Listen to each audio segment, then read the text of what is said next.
Hey guys, what's up? This is Brett. Welcome to Life on This Planet blog.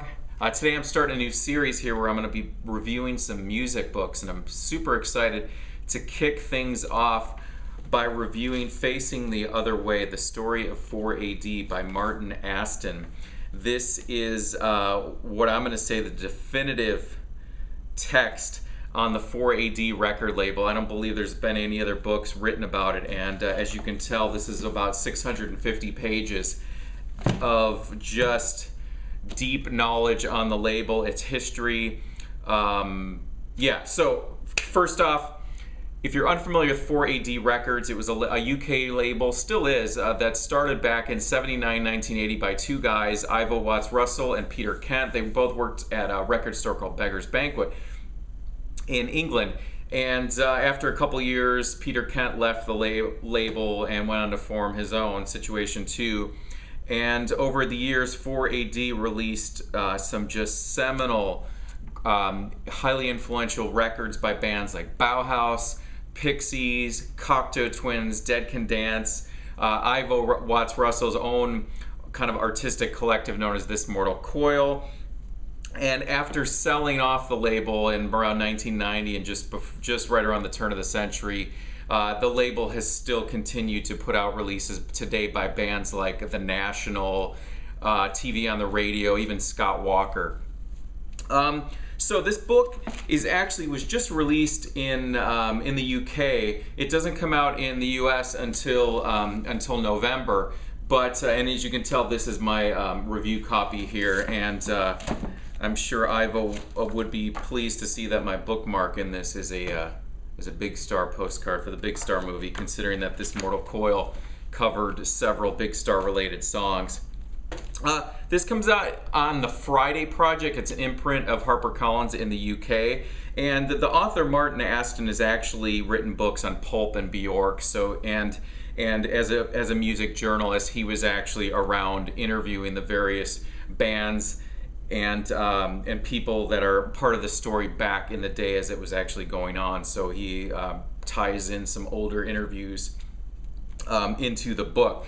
So it traces the label's just humble beginnings, its glory days, lawsuits, the decline, the rebirth, the decline again, and in a brief look then at its modern era in contemporary times. So at 650 pages, the regular book will be a hardcover. I think there's about 16 pages of photos and album covers, and the artwork is actually designed by Vaughn Oliver, who was the guy who designed a huge chunk of the 4AD and kind of the guy behind the visual side of 4AD's album covers and promotional materials. And there is an actual limited edition version of this that's limited to 1,000 copies. It's signed by the author and also by Vaughn Oliver. It's split into two books, 1980s and 1990s, which also has an accompanying CD that has music from that era from the 4AD label. And so I think that comes out in October. So that'll be definitely something cool to check out as well for the really hardcore collector. And just off the bat too, I'll have a link down in the description box to my blog where you can find links to purchase the book, various sources and stuff. So the book traces the label. It does an excellent job. It goes through all the releases, all the bands. I mean, it goes into details of recording, live performances, but the entire subtext of the book really deals with the label founder Ivo's depression, his kind of quest for happiness, and a struggle between maintaining art with commerce, and how the struggle between keeping your artistic integrity while at the same time trying to survive and to earn money for your bands and to promote the bands, and dealing with a lot of stuff like that. It really goes into the tension between artists and the label. In particular, really examines a lot of the tension between Robin Guthrie from the Cocteau Twins with Ivo, and just kind of the rise and fall of their relationship, and just pretty intense.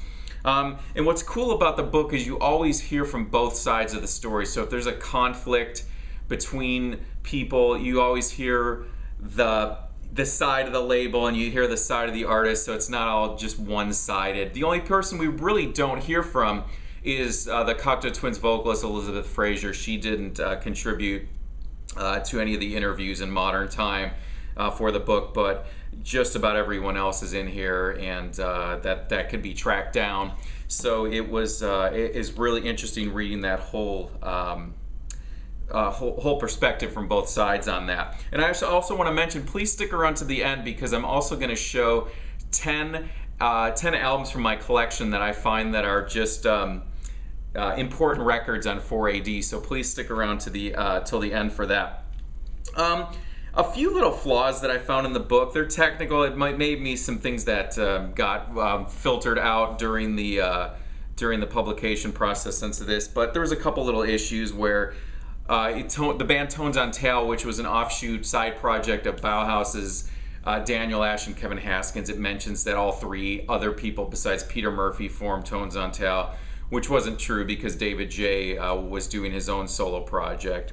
And then it also mentions Peter Murphy's second album was Deep, which is not true as well, because those Bauhaus Peter Murphy aficionados would know that that was Love Hysteria. But those are just minor things, and the book is so well researched. There's so much ground covered, and for those, 4AD was a label that had such an iconic visual representation. It had a sound, and I think that Martin really does a great job of documenting all of that history between all the bands and all the tie-ins between the label, and it's just really well done.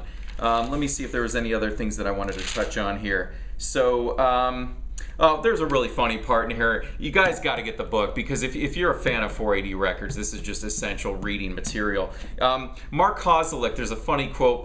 If those of you familiar with Mark Kozelek, his band Red House Painters was on 4AD in the early 90s to mid 90s, and Red House Painters are pretty what you kind of consider lyrically a sad band, and there's a performance, and Mark Kozelek's lyrics are pretty dark and maybe even a little bit self-deprecating, and there's a moment where it's a quote from a performance where he's performing a song, and after the song a heckler yells, "Now I know why she left you," and that was one of the funny points in the book.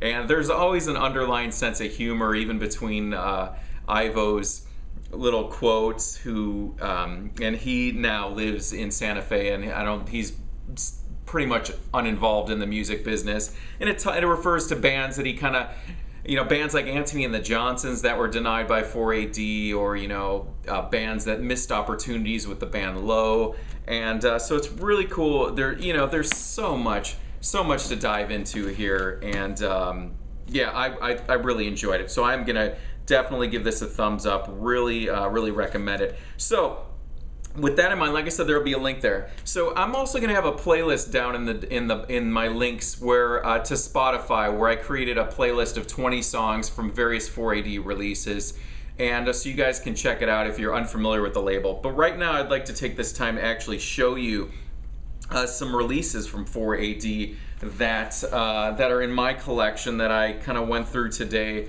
to show you guys what I consider to be some really influential albums and bands as well.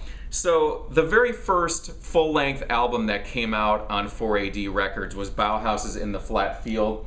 This is a phenomenal album. It launched Bauhaus's career prior. Bela Lugosi's Dead was released before this, about a year in 1979, and then they got signed by 4AD, and they kind of got a little too big, so they promoted to the Beggars Banquet, kind of the mother company of 4AD. So that was their debut album, which is excellent. Modern English. A lot of you guys out there probably maybe are unfamiliar with Modern English, but you definitely know their song "I Melt With You." It's been, it's from 1982. It was on Modern English's second album, After the Snow, and it is such a great slice of 80s music. Huge single, used on tons of commercials, and this is the 12-inch single for it. I Melt With You, Modern English.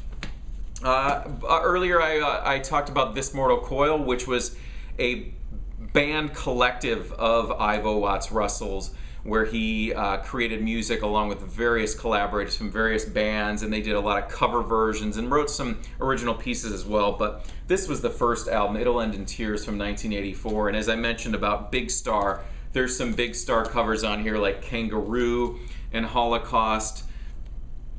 But the actual, just one of the most beautiful songs is Song to the Siren, which was a Tim Buckley, Jeff Buckley's father, his song, Song to the Siren, which was, which you see the 12-inch single back here, and with Elizabeth Fraser from the Cocteau Twins on vocals, and Robin Guthrie also from Cocteau Twins playing some guitar parts. Just a beautiful, mesmerizing song, This Mortal Coil. Dead Can Dance, phenomenal band. This is from 1987. This is Within the Realm of a Dying Sun. Dead Can Dance, highly recommend checking them out if you're unfamiliar. Peter Newton and Michael Brook, I pulled this one out. I think I actually picked 11 here, so I'm 1 over 10. Sleeps with Fishes. Peter Newton was a member of Clan of Zymox. Michael Brook is kind of an ambient guitarist.